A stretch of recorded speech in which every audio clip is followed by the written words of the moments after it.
Hello, my name is Liliana Madrid, and today we're going to talk about cross-site encrypting vulnerability found in Office 365. This specific exploit was reported to Microsoft by a white hat a couple of years ago, and it was resolved almost immediately. This is a demonstration of how any person with a mailbox in a company using Office 365 could exploit this vulnerability to obtain full administrative permissions over their entire company's Office 365 environment using just a few lines of JavaScript.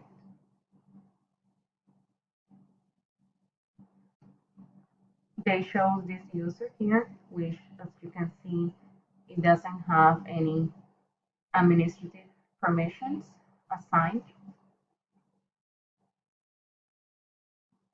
The Office 365 web portal is just like any other web application and even uses the jQuery library. This made it relatively easy to craft an XSS string that loaded a JavaScript file from a remote web server and executed its contents. By default, a normal non-administrative user can change their own display name within Outlook Office 365 webmail application by just going here, display name, and entering any information that matches. In this case, we are changing the display name with this payload.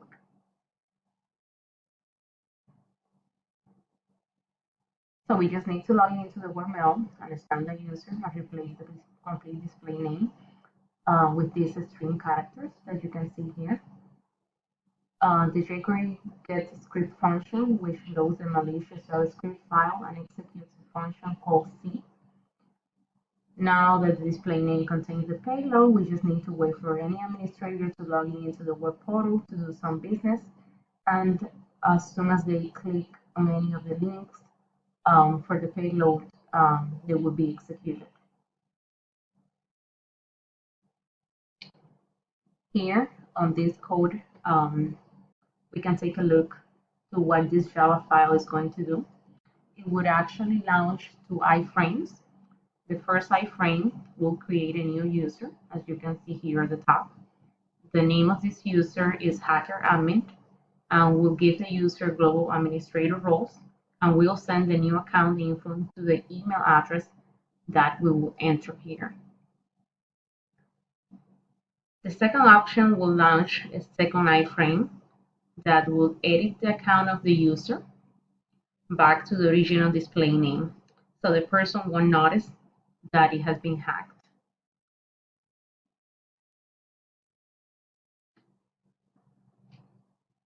Now when we go back, we see here on the display name the payload, and we also see at the bottom of the page the two iframes that were loaded.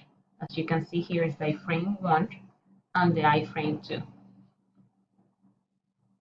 If the administrator logins at that moment on the system, they can see this payload that is showing here. They can notice that it's something weird, but they will try to refresh the page, and as soon as they refresh the page, this will go back to normal and it will display again the same name that was displaying previously.